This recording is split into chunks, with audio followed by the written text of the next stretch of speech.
Hello, friends. Welcome to a new episode of the Piano Pod. And this one is a little different because it comes straight from our very first live event, the Piano Pod Live in Concert, which took place and was recorded on October 4th, 2025 at Stiefel Hall at the New School in collaboration with Manus Prep. This project had been cooking for over a year, and it finally happened. For me, it was truly a dream come true, a moment where I could bring together all parts of my background in piano, education, and journalism broadcasting. Those live hosting chops had to be dusted off, but after years of producing this show, I felt completely at home on stage again. And oh boy, so many people showed up. The hall was full of energy with artists, educators, students, and longtime listeners coming together to celebrate creativity and connection through music and conversation.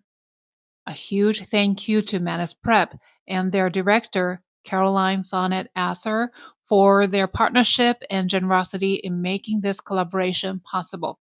And of course, to Donna Weng Friedman, who was not only one of our featured guests, but also one of the show's biggest supporters for connecting us and helping us this wonderful collaboration come to life. If you are new to the Piano Pod, please visit thepianopod.com and follow us on YouTube, Spotify, or Apple Podcasts to catch more inspiring conversations and performances. And now, please enjoy this special episode, the Piano Pod Live in Concert, a bold new chapter in classical music.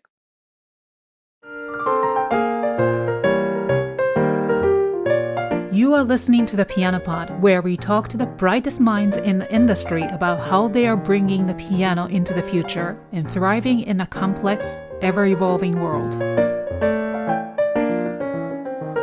Good afternoon, everyone, and welcome to the Piano Pod Live in Concert, a bold new chapter in classical music. My name is Yukimi Song, and I am the host and the creator and executive producer of the Piano Pod. It's an award-winning podcast and YouTube show that I started in 2020 that amplifies candid conversations with leading artists, exploring how classical music stay relevant, human, and connected to modern audiences.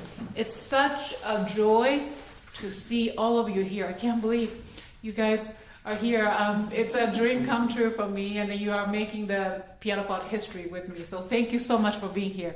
And I also want to make a quick shout out to those who are tuning in later when this event becomes an episode. You are definitely with us in spirit. Now, years ago, I was teaching piano door to door, literally running around this neighborhood like a crazy maniac person. And at one point, I had over 40 students a week. It was survival, but I survived. But it gave me the front row view of how music education was perceived. And I couldn't notice but the disconnect that I felt. And as musicians, we understand that the discipline and daily practice lead to growth and ultimately transformation at any level of learning. But to many families, they see piano lessons as simply an after-school program for their children. So in the meantime, I also kept hearing among fellow musicians, fellow pianists that, oh, classical music is dying, it's dead. And also I've read few articles expressing that sentiment. So those contrasting perspectives, what I was witnessing as a teacher and hearing from my peers, made me question whether my vision was outdated. And in our field, often we feel detached from everyday life, and then the voices of educators and performers like myself can easily go unheard. So out of desperation in 2020, with microphone in my hand, with one mission, I launched the Piano Pod, and hoping to get some answers from my fellow pianists and then fellow music educators. And I also wanted to merge my background in piano and teaching and journalism into a space where musicians can share stories, struggles, and passions without any judgment. And then my goal was, and still is, to bridge the gap between classical music and modern audiences, making what we do relevant, impactful in the communities that we serve. Since then, I conducted over 100 interviews, from Grammy winners to Steinway Yamaha artists to innovative piano pedagogues to neuroscientists.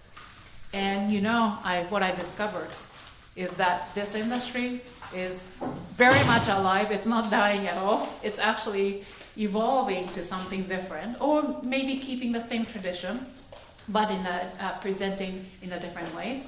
Buzzing with daring and inventive voices, and then that discovery truly encouraged me profoundly. And then today I'm standing in front of you after 5 years of dreaming about this, and for the first time live event, and I'm so grateful. And where I get to share that daring and inventive spirit with you through extraordinary artists on stage today. I also want to thank you, Manus Prep, a pre-college music program offering comprehensive, nurturing pre-professional training in the new school, for hosting us today. And then I have been amazed by the state-of-the-art facilities throughout this building, and then look at these fine instruments, and then acoustics are amazing. So, and then I've walked around this building, and then all the practice studios have fine instruments, and then the interior design of the school is so modern. I love it. So discovering this truly reinforced my excitement to partner with Manus Prep today, and the school demonstrates their commitment to music education. Special thanks to Caroline Sonett-Assor, director of Manus Prep, for her invaluable support, as well as other Manus personnel I've got to work with in prep for this event. Now, lastly, a shout out to Donna Weng Friedman. She is the honored faculty member here, whom I adore, who is one of the great guest artists today, for helping to facilitate this collaboration. Now, today, what we do is we bring together 4 pianist thought leaders, starting with Dr. Jee-Hoon Krska, Eleonor Bindman, Nnenna Ogwo, and Donna Weng Friedman. I have interviewed all 4 of them in the past, and then each artist today embodies creativity, innovation, and a deep commitment to community. And those qualities are the very heart of our current season's theme, creativity and connection.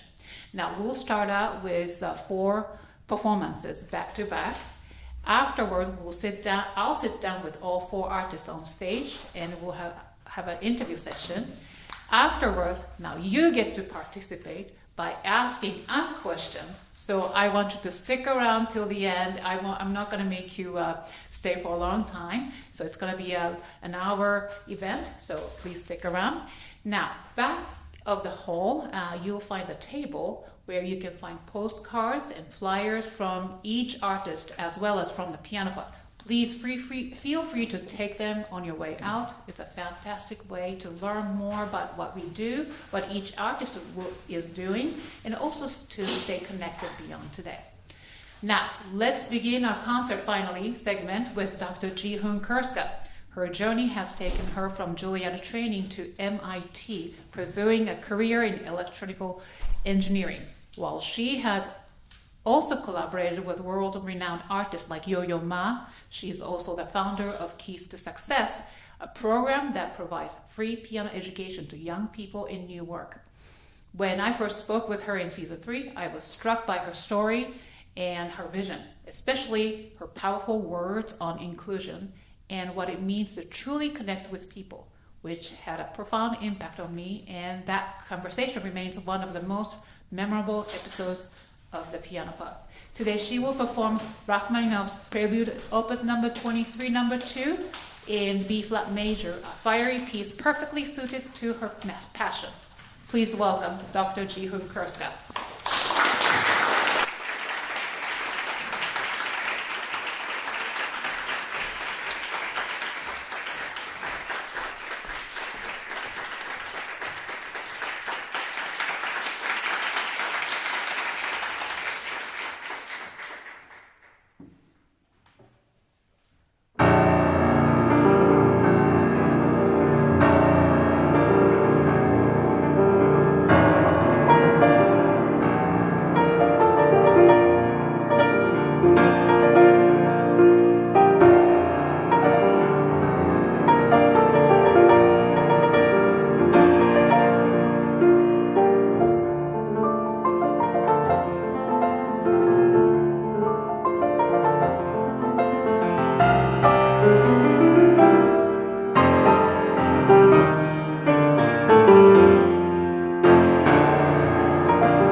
What a powerful, powerful performance. Thank you, Dr. Krska. If you would like to learn more about her story, please visit season 3. I believe it was episode 11 or 12. She talks about her organization and her life story. It's beautiful. Now, let me ask, how many of you are pianists here today? Will play the piano. Great, wonderful. Now, how many of you love playing Bach all day long? Oh, great, one person. Yes. Thank you for being honest. I love that. Well, I love Bach music too, but sometimes pieces like, to be honest, the well-tempo clavier is not always beginner friendly in terms of like listening. So, and then also learning to fugue is very difficult. Now, this is where our next guest, Eleonor Bindman, shines. Through her innovative Bach transcriptions and her widely followed YouTube channel, she has reintroduced Bach's most beloved works from the orchestral suites to the cello suites to pianists worldwide. I'm especially delighted to join her on stage today to perform her transcription of Johann Sebastian Bach's Brandenburg Concerto No. 2 for 4-hand piano. Now, Brandenburg concertos are among Bach's most celebrated orchestral works, filled with joyful energy and inventive interplay between instruments. And if you're not familiar with the term transcription, it simply means reimagining a work for a different ensemble. So today, please enjoy Brandenburg Concerto No. 2, arranged for 4-hand piano. Please welcome Eleonor Bindman.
some of you here may be pursuing how many of you are pursuing a piano as your career?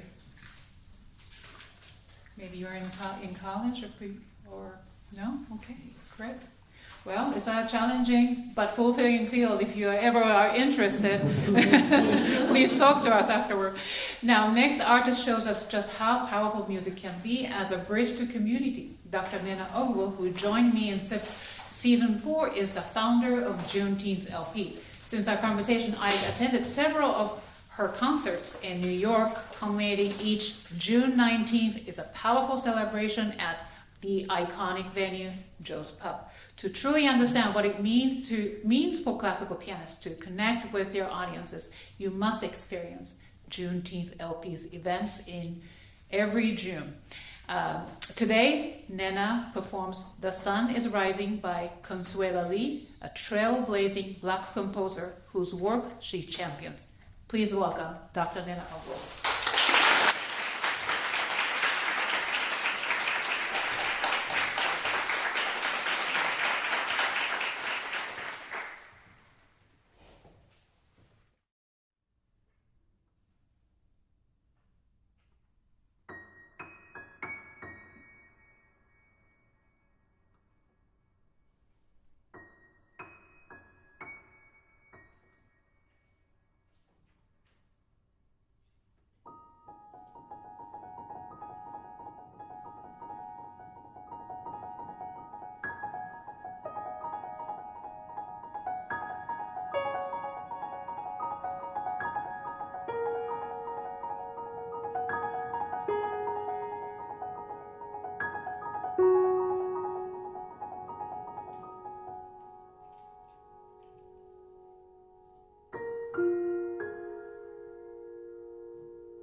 performance.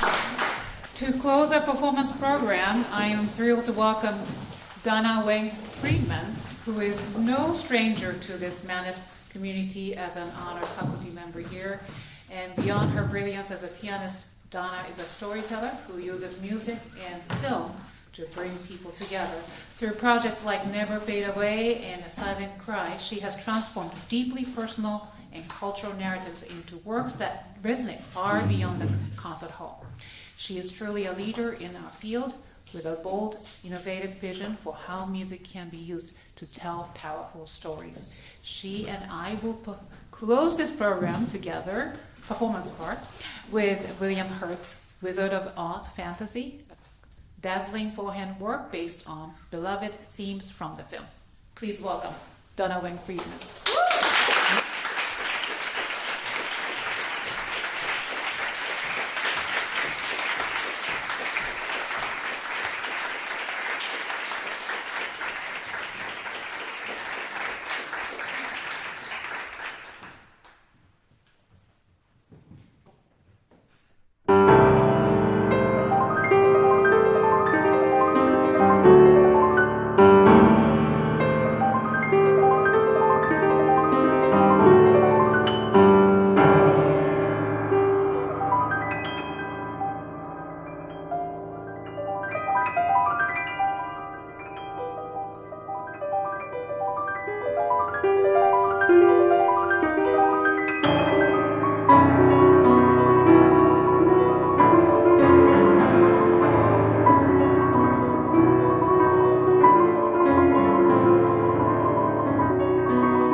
I'm Dr. Caroline Sonett-Assor, and I'm the director of Mannes Prep at Mannes School of Music. At Mannes Prep, we offer pre-college music training for students ages 4 through 18, from beginners just discovering their love of music to advanced young artists who may be preparing for collegiate music study. Each Saturday during the academic year, our recital halls and classrooms are filled with students rehearsing and performing in small and large ensembles, studying theory and ear training, practicing their instruments, and exploring electives such as chamber music, film scoring, musical theater, composition, and many more. As an all-Steinway school, our young pianists can expect to practice and perform on the finest instruments. In addition to our curricular offerings, we program a wide variety of extracurricular opportunities for our students. We have regular workshops, recitals, master classes with esteemed guest artists, and hold yearly concerto competitions and faculty-adjudicated graded showcases. What makes Mannes Prep truly special, though, is our community. Our students learn, create, collaborate, and discover their own artistic voices in a supportive and inspiring environment led by dedicated faculty. Our students are really incredible, and they go on to do amazing things in this world. Whether you dream of dedicating your life to music, or you simply love to make music, Mannes Prep is a place where you can belong, learn, and thrive.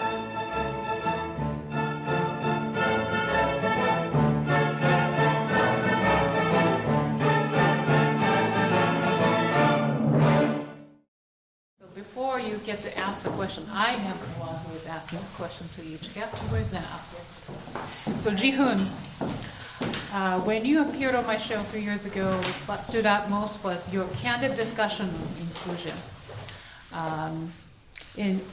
You also spoke openly about witnessing stark disparities in access to quality music education in your area, not just limited to your areas, but even between, neighborhoods so close to each other, you see the stark difference. So what was missing that pushed you to create Keys to Success, and what drove you to take that step? So maybe just what I consider my formative moments in my life growing up. So I was born in Malaysia. I'm an immigrant, came over when I was 11 years old, and just like most immigrant parents, my parents came over with huge dreams for what they wanted for their kids. And so my mom called up Juilliard and got us in touch with a wonderful woman. Her name is Eleonor Bindman.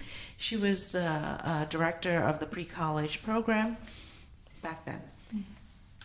Ms. Bindman is actually the person that made my immigrant story unique, because she intercepted my life and put it on a trajectory that I wouldn't have been on without her, really. So with that background, fast forward, 30 years later, I'm very comfortable, living in New Jersey with my beautiful family. And when my first son was born, I realized that I started to realize the differences in people's experiences in America based on the zip code. I realized that I wanted my kids to know me, the way I grew up. And so we just started going to church in Newark, where the airport is, which is only like 10 miles away from our neighborhood. But here's the difference. In our neighborhood, New Providence, my kids were getting free music lessons starting from pre-K, instrumental music starting very early on, almost semi-private coaching, all free. And if we wanted to pay, we just went down the street. And there was, private studios everywhere for sure. But also community music schools that were really good. Meanwhile, in Newark, there was none of that. Under state control, all the music had been stripped out and arts actually have been stripped out from the school system. And I saw the effects it had on the kids, starting at a very young age. Even first grade, there was differences in reading and math levels. And by third grade, there were the levels of in math and English were like several grades apart by that time. And so I also noticed something else in cities like Newark, which is that there's actually a lot of money going in for scholarship programs and building, state-of-the-art concert venues, which is all very, very, very important. However, programs like that only reaches the top 1%, those that seem naturally talented. Meanwhile, 99% of the 40,000 kids that grow up in Newark are not developed to their full potential. So I wanted to start something different, something that addresses the 99%. And so after working in electrical engineering for 20 years, I changed paths and started a nonprofit, Keys to Success. Then tell us about Keys to Success and what's so unique about your organization. So, on the surface, there's nothing that unique about it. We give free piano lessons in group setting. We go into public housing. Maybe that's a little bit unique. We go there every day. The reason we go into public housing is because there's a lot of kids there, and there's a lot of other programs serving there. So it makes it is a captive audience. So as it turns out, I think most of us know, the 10,000 hour rule. You just need to practice, and then you get good at it. So on the surface, that's what we do. But we're really not strictly a piano program. We're really about developing leaders. So the goal of our students in our program is to become urban fellows within our program. So urban fellows are the teenage, they're high school interns that work with us. They don't just fill out papers for us. They are actually the primary teachers that we utilize. Because, for me to go into public housing, when I don't live there, the barriers that come up, these kids are a little bit afraid. They don't know who I am. But when you have teenagers that grew up side by side with the younger kids and their moms know each other, the barriers, they don't exist. And the kids immediately learn. And they also see themselves as, they see the possibilities in another person. So that's one thing that's true, I would say it's unique about what we do. The other thing that goes hand in hand with that is we partner with people. And so you can kind of see that as mirroring my life. In my life, my parents were my champions. Actually, my mom, who never played above like a grade 3 level, and her sister were my primary teachers for 3 years, teaching us at home. And then, partnering with Miss Fuski, who is a world-class pianist, opened up doors for us. So it's like both the at-home concern and world-class partnerships. Wow. Yeah, and then you can learn more about, I wish we had more time to hear her story, but you can check out season 3, episode 11 or 12 that she appeared, and you can go to thepianopod.com. And also, if you want to learn more about her organization, please go to keysnewwork.com. Thank you, Jee-Hoon.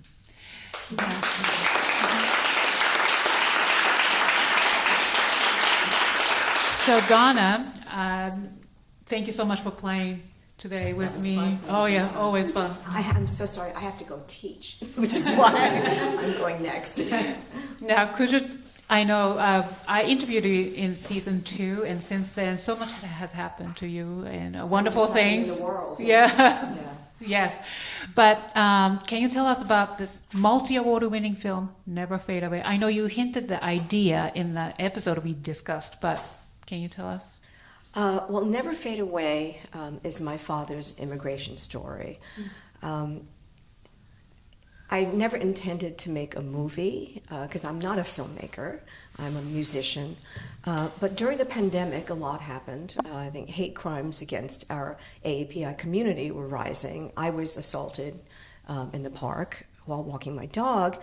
And it became very important to me to share stories of heritage, not just of Asian, Americans, but of everybody's, because I do believe that these stories connect us. Our stories of heritage are the ties that bind, because we all come from somewhere else, and we have, whether it's your mother, your grandfather, your aunt or uncle, their bravery, their courage to come to a country where they didn't speak the language, didn't have any money, and they made sacrifices for all of us so that we could have better lives. That's what this country is all about. So during the pandemic, when all these things were happening, I started creating programs with WQXR, the National Women's History Museum, to share stories of underrepresented musicians from underrepresented communities, women or BIPOC communities. And then finally, I started sharing my father's story.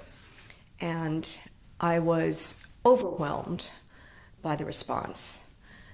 People were writing into me. I was doing this online, virtual, performances.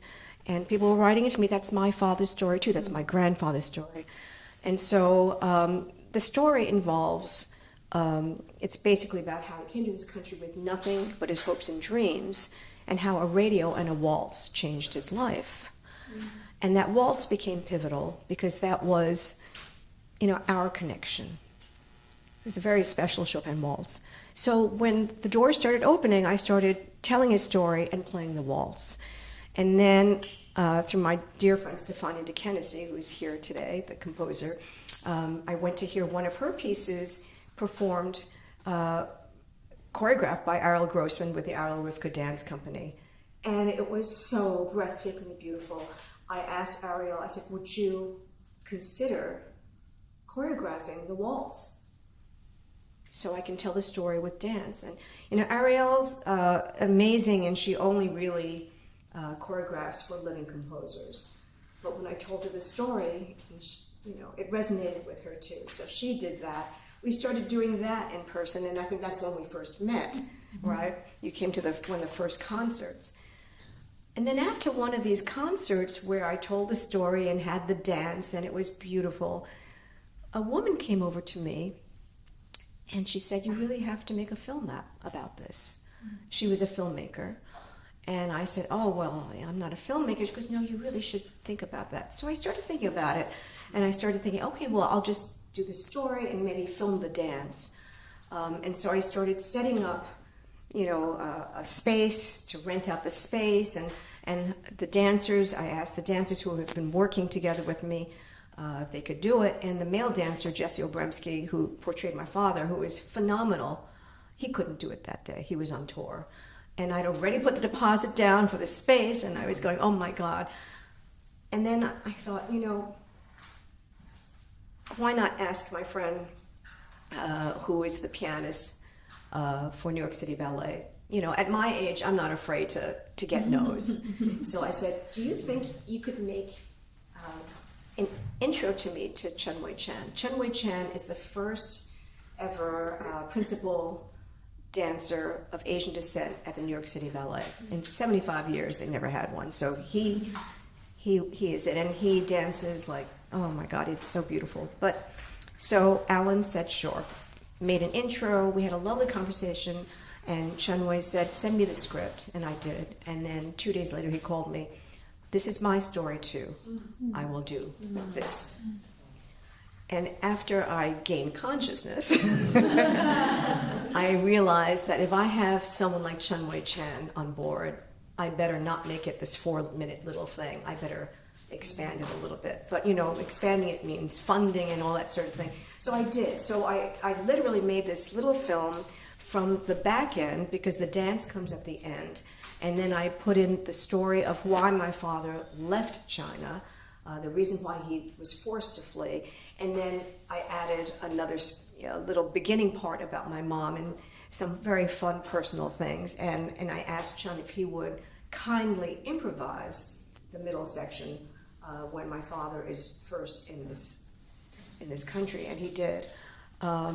So it was the most personal project I'd ever made. I think I cried every single day. because my parents are not with me. And it was like bringing them home again. And I wanted to do a good job for them. I'm sorry, but it's so emotional. So every single day putting this together was, like a roller coaster of emotions. And finally, it was screening at NYU for the world premiere. And I told my husband, I said, I'm pulling it. I'm not going to have it shown today because I'm not a filmmaker. And why would I think anybody would want to see a film about my family, And my husband said to me, he said, this may be your first film, but you've been telling stories all your life through music. And that's what you do. And everyone has a story, and you need to share this tonight, and you can't back out. And he's been such a great supporter. So anyway, I went through it. I don't even know if I breathed, but got through it. And I'm very proud of this little film because since then it's won 46 film awards and film festivals worldwide. And it's streaming on PBS Rhode Island, so you can see it on ArtSync if you like. It's only 12 minutes, And again, I'm not a filmmaker, but this story meant a lot to me. So, and then I was just literally blown away when I had received this invitation. And now Never Fade Away is archived at the Statue of Liberty at Ellis Island in perpetuity. So, well, really that shows you who you are, and then that filmmaking bug got you, and then you've made another one. Yeah, Silent Cry. I know you have so much to say about the film, but as of now, in the back, when we were in the back room, she was like, "Oh, I won another award." Well, no, what I do want to say about A Silent Cry is I never meant to make a film for this. It's just that the music was so great, and I do want to talk about just for one more minute about the music. I recently recorded Microvids by Stefania De Kennedy, who's with us here today. And she wrote Microvids during the pandemic too. I think a lot of us became very creative during the pandemic. We had space. Yeah, we had space, but we also had motives. We had motivation. Stefania's motivation was she was thinking about young people, teens and tweens, how they were coping during the pandemic. Very tough time. And so she wrote 19 miniatures, each one reflecting a different emotion that we were all going through that time. But, in particular for this age group, I call it classical music's answer to TikTok because each miniature is 20 seconds to 1 minute in length. In any case, we have this album, it's on Spotify, and the 15th one, Clouds, the first disc, we had the great violinist Curtis Stewart, who is a Mannes Prep alum. And he, 6-time Grammy-nominated violinist, improvises like nobody's business. And I said, Curtis, would you improvise with me on this album? And with Stefania's blessing, of course.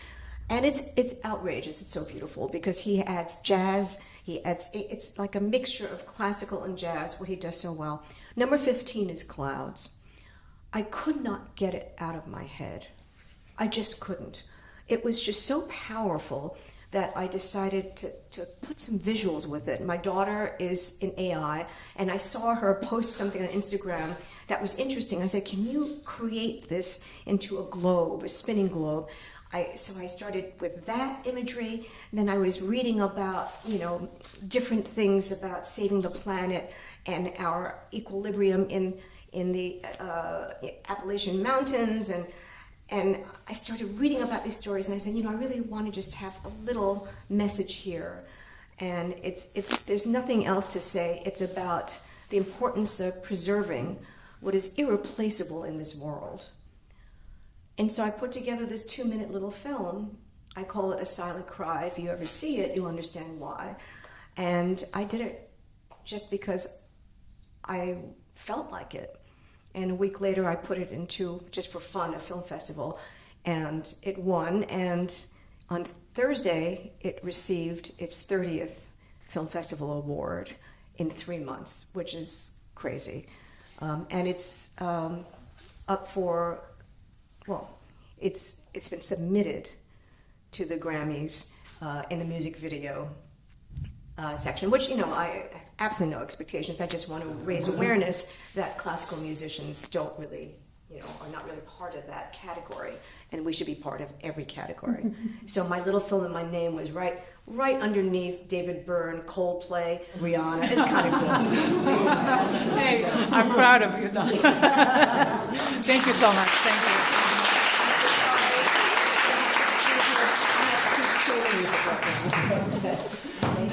Thank you so much.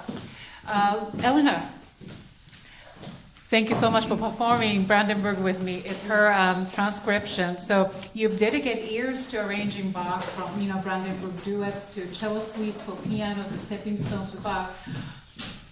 Could you briefly introduce your Bach transcriptions? What drew you to transcribe his orchestral instrumental music for piano in a specific niche?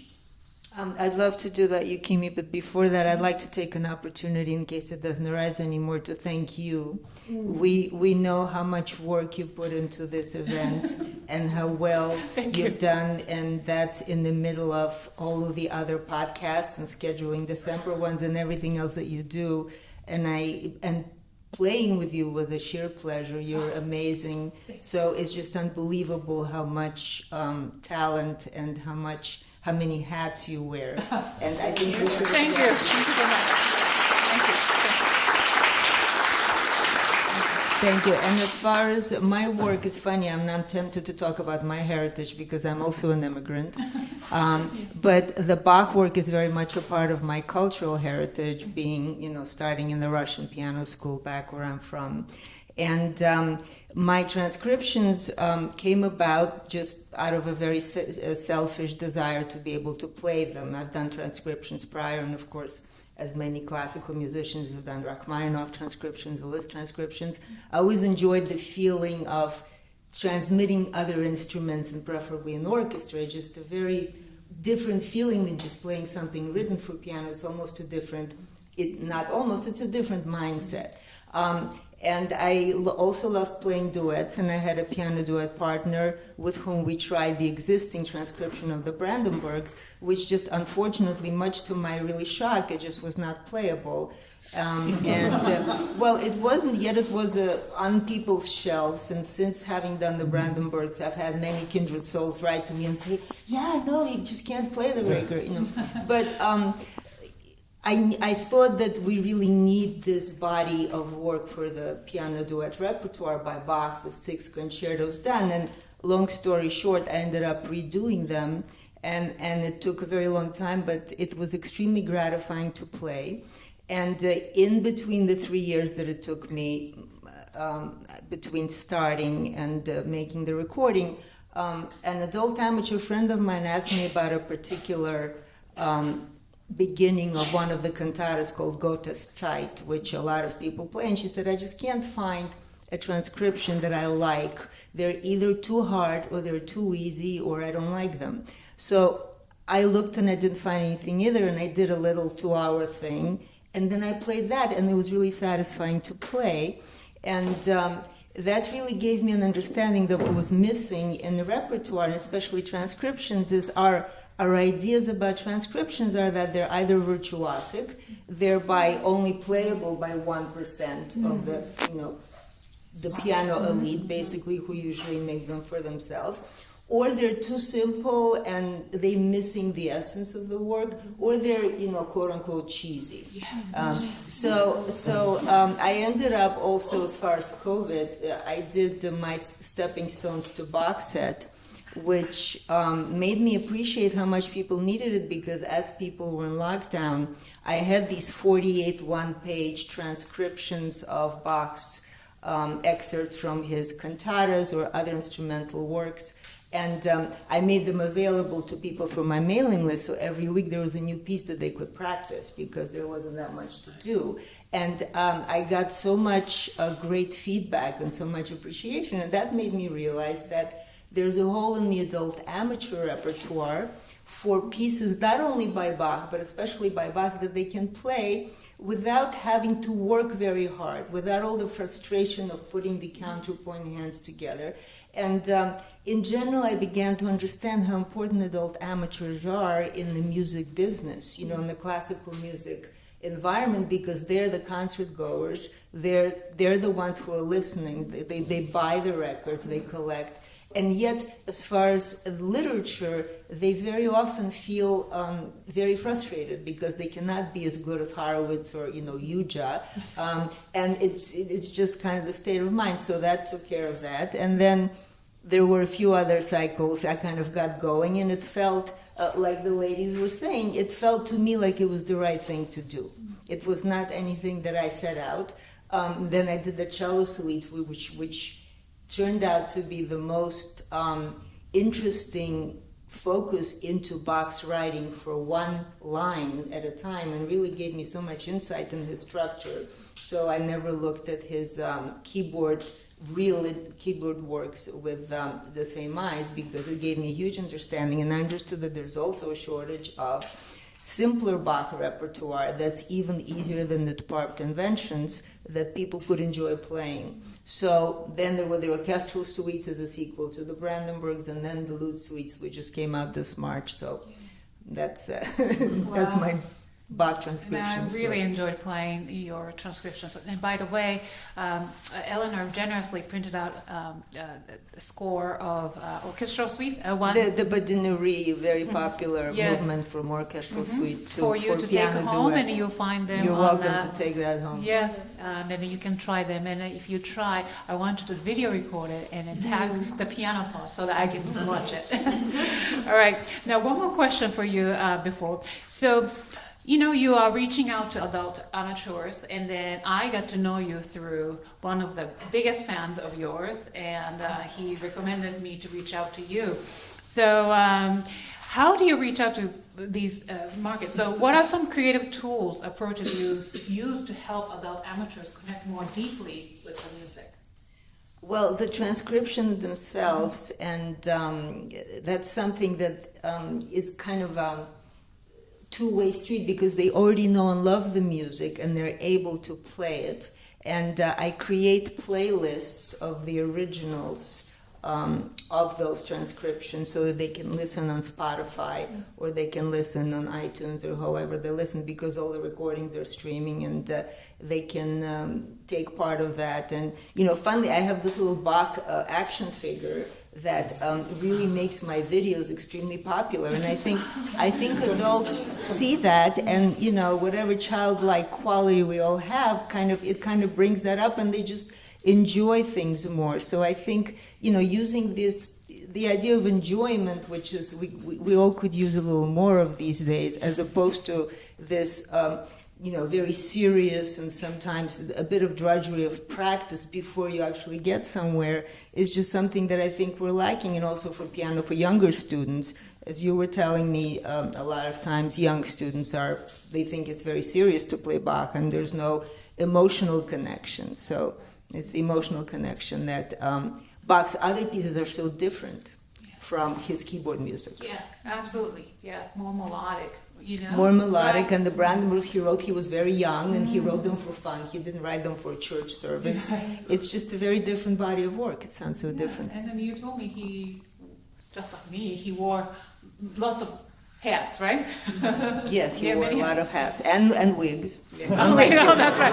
Oh, I don't wear wigs. No, unlike you. Yeah, well, you know, I'm comparing myself to Bach. I shouldn't have done that. Anyway, well, thank you. If you want to learn more about Eleanor, please go to eleanorbindman.com, right? And then also, I forgot to mention that Donna Weng, Friedman.com, if you want to watch her films, and then also you can check out her films on YouTube as well. All right, Nnenna, finally. Oh my goodness. Now, I want to know a lot about Juneteenth LP, but before that, just quickly tell us about the piece that you performed, Consuela. The powerful performance. Oh my gosh, that piece was amazing. It's a beautiful piece. I do a lot of work with the American Composers Alliance. I've become dear friends with their executive director, Gina Genova. They have a wonderful, dedicated staff that has been doing amazing work preserving and archiving and engraving the works of Black composers of the 20th century that are in their archives. And so she introduced me to Consuela Lee's work. And she told me to check out Ray of Light and this piece, which is a transcription of a performance that was done in, I think, the early 80s at Baruch.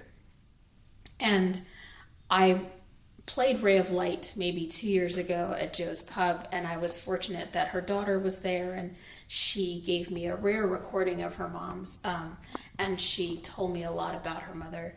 And the transcription was interesting because, you know, with transcriptions, and especially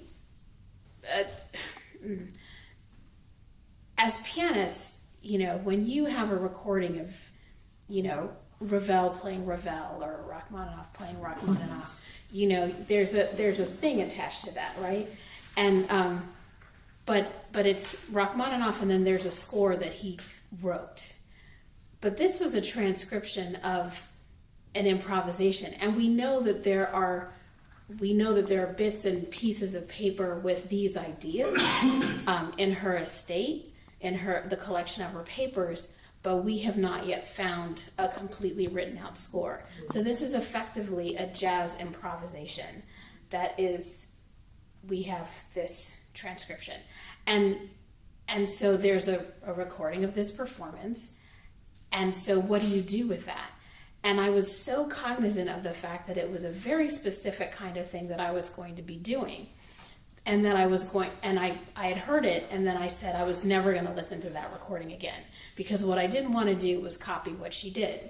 Because even though that is absolutely how she wants it to be played, I also felt like if I was going to respect her as a composer, I actually should do the work of interpreting her compositional intent, because she's actually a brilliant composer, and I have her actual written compositions to attest to that.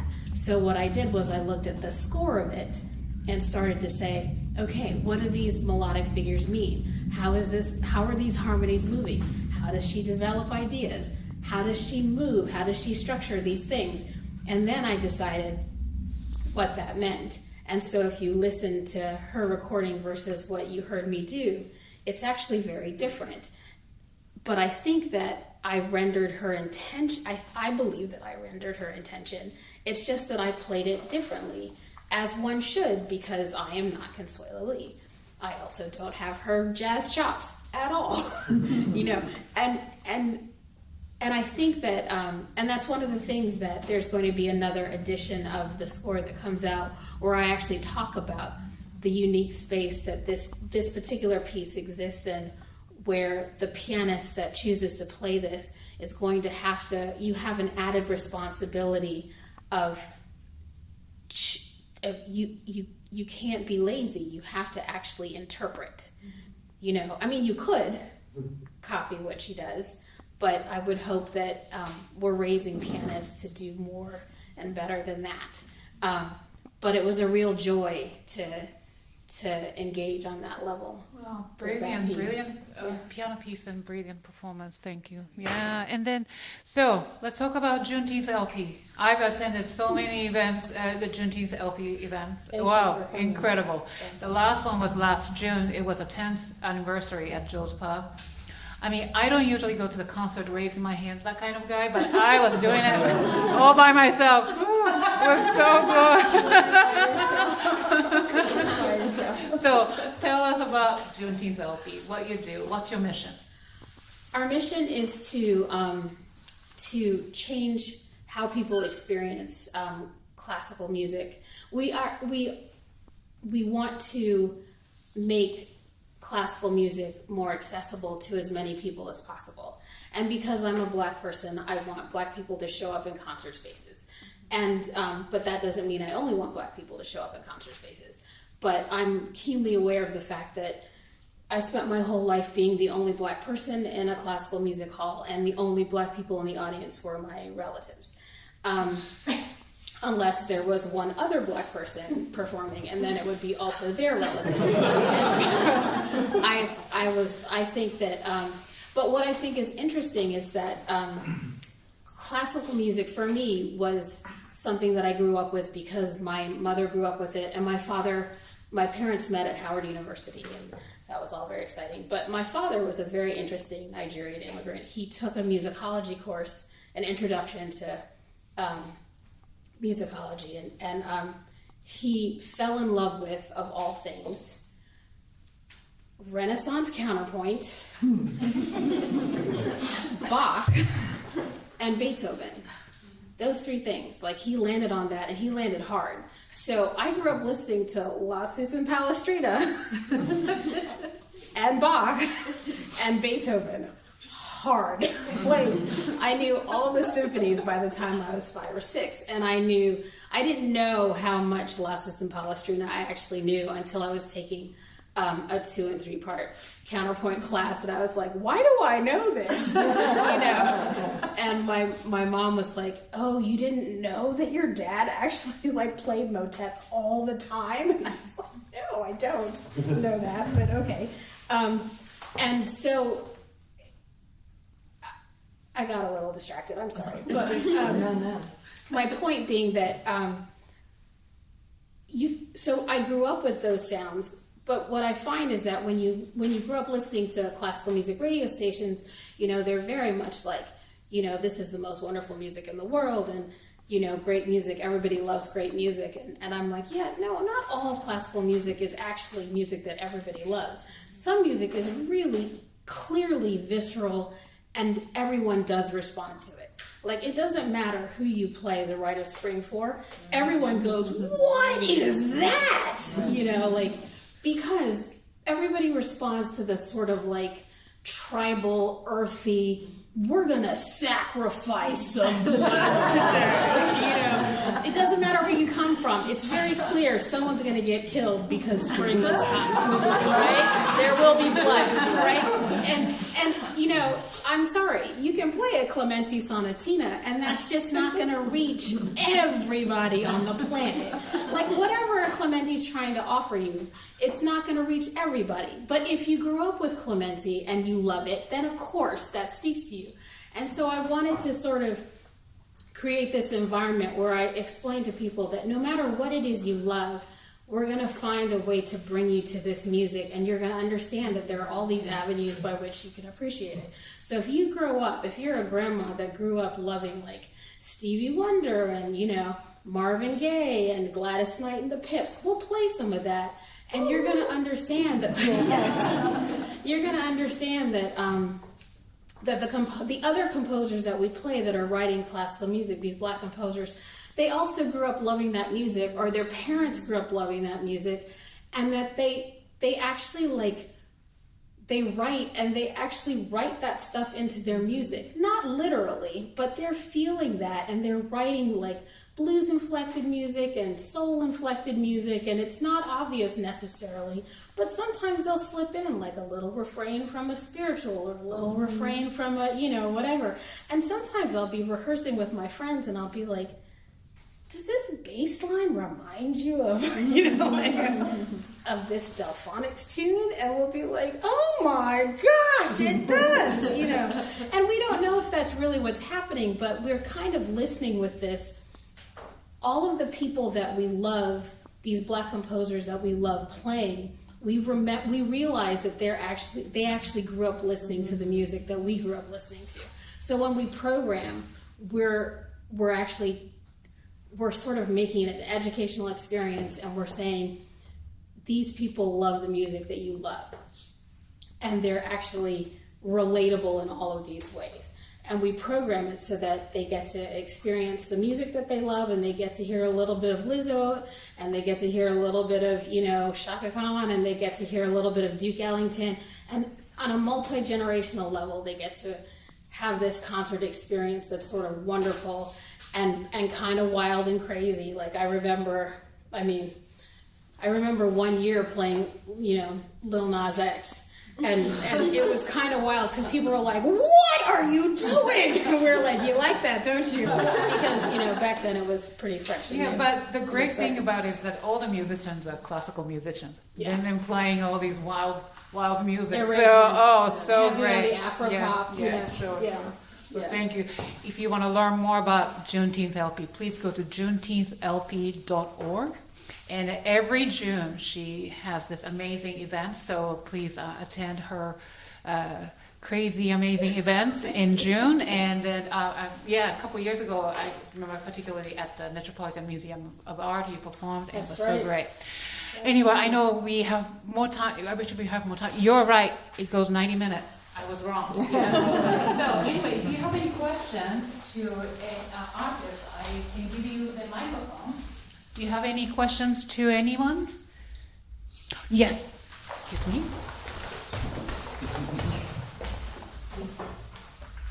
Thank you so much. I really recently read a text that was talking about what makes language memorable.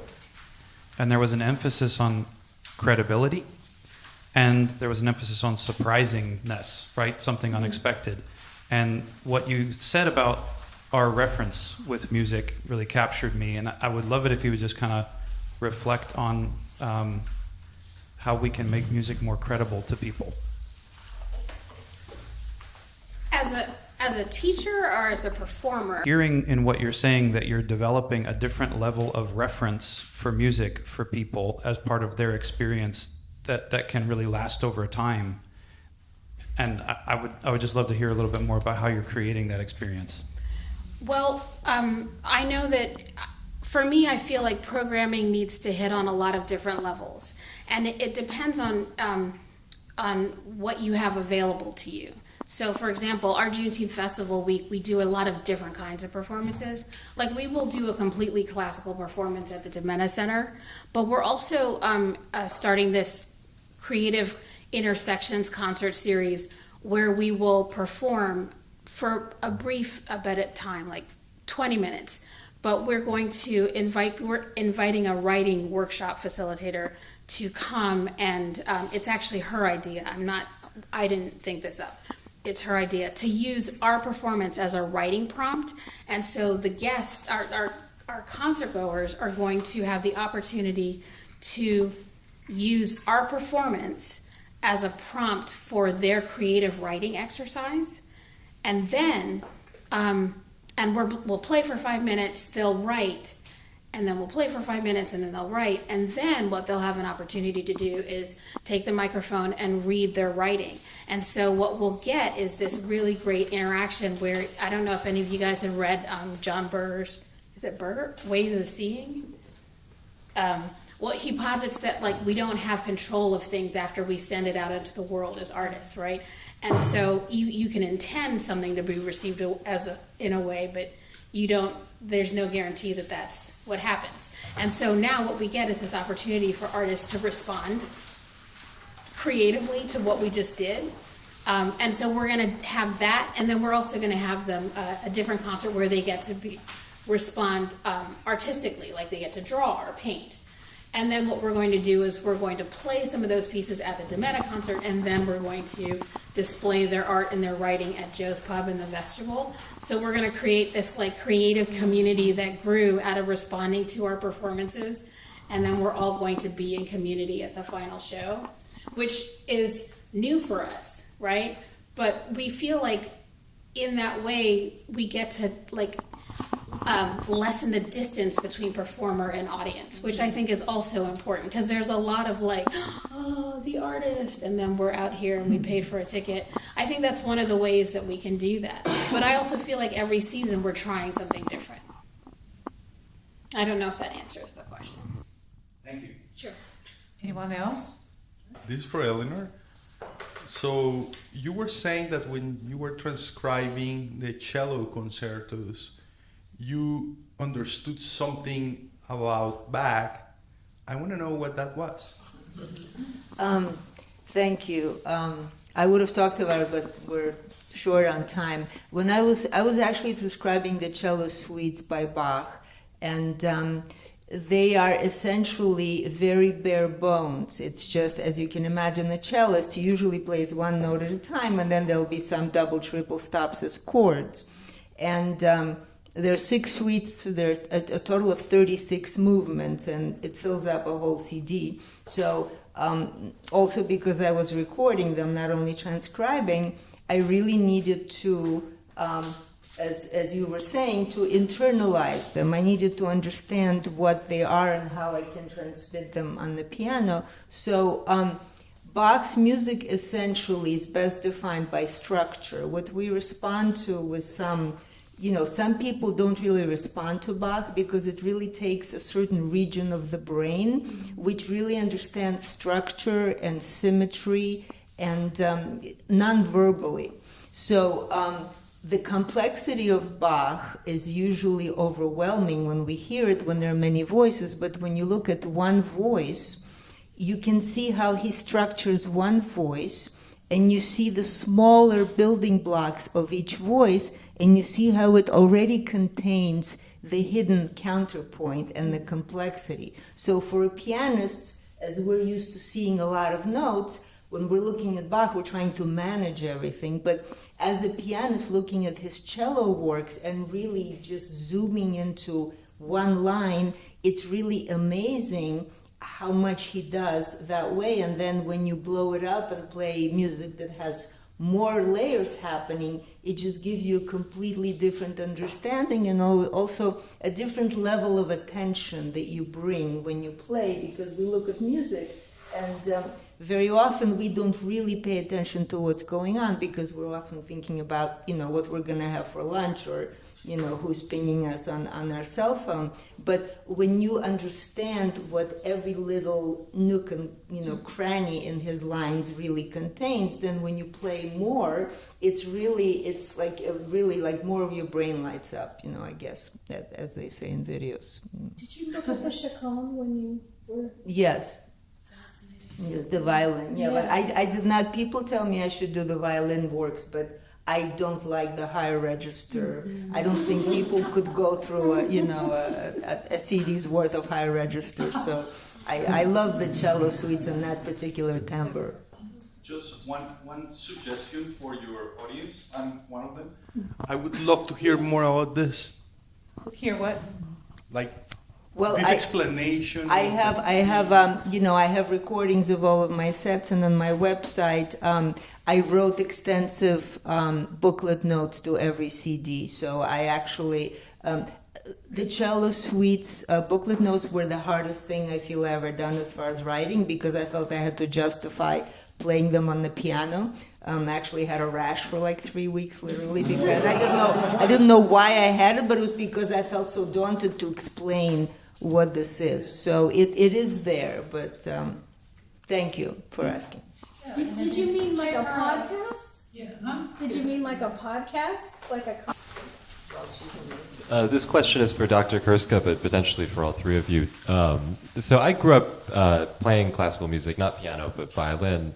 And one thing that I found is that most of the people that I played with, even those at a pretty high level, there came a day when they turned 18 or maybe 21, and they kind of stopped playing. And so I wonder, for you and maybe all three of you, how do we get people to continue to play if they don't pursue it professionally? That's a good question. I think music has to mean something to you.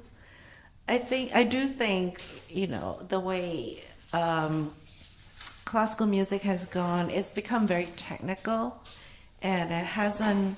I find it unusual to find a person who will actually have a story going on in their head that is meaningful to them when they're playing a piece. I think, and it does. At least for me and my daughter also, who's right here, it comes a point when it has to mean something to you.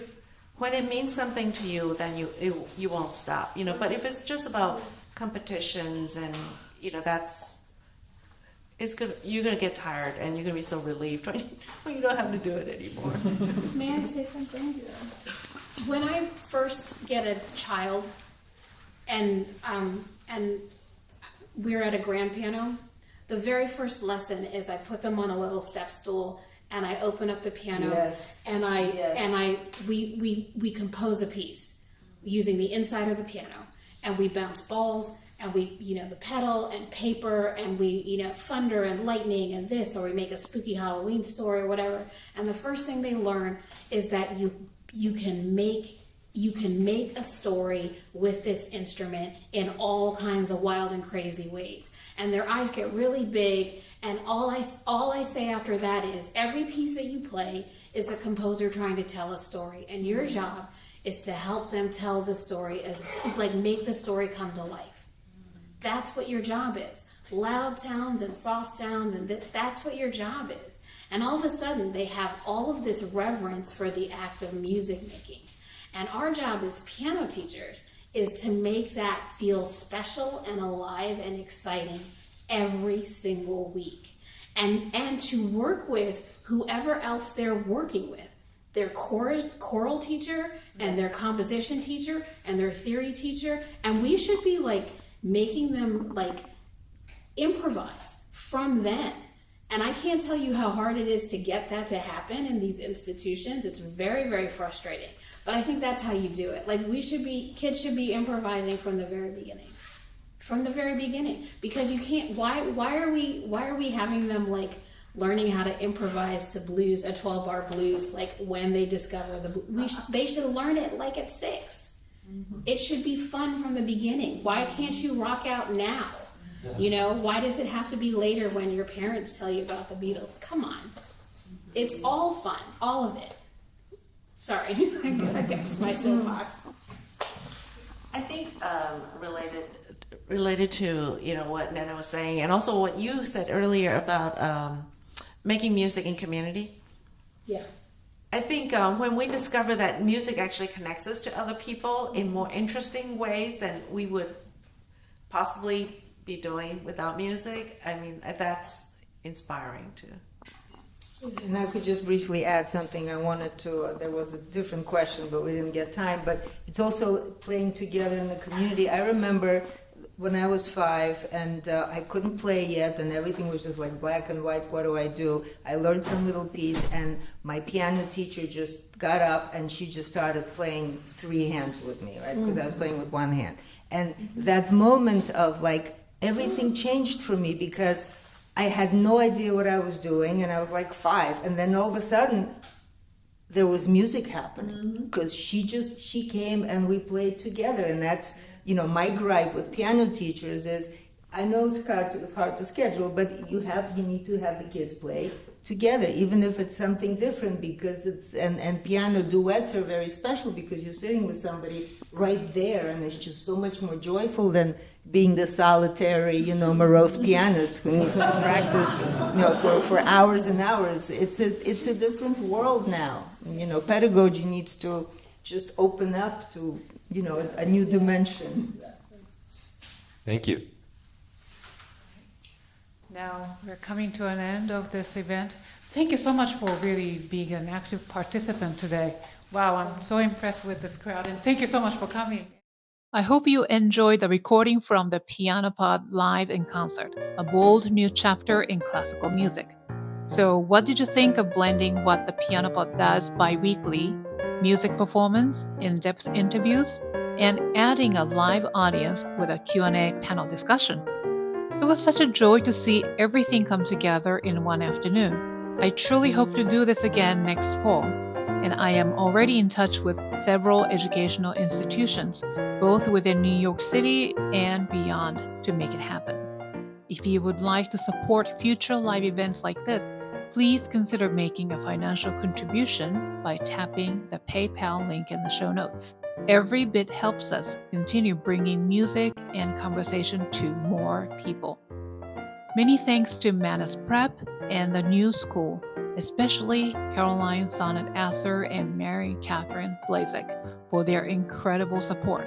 Heartfelt thanks also to the entire Manus team for assisting us behind the scenes, and to Scott Chu and Brian from Portable Recording Studio for their expert audio and video work, and to Jenny Bai, my heroine of the day, for page turns and stage transitions.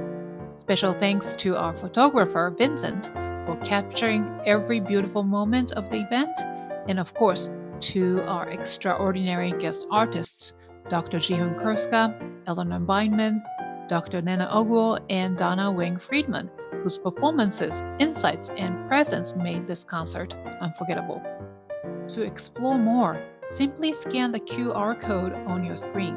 It will take you to the live event tab at thepianopod.com, where you will find each guest's story and bio. Season 6 of the Pianopod is just getting started under the theme Creativity and Connection, featuring more extraordinary guests and conversations ahead. Thank you for listening, and until next time, keep creating, keep connecting, and keep the music alive.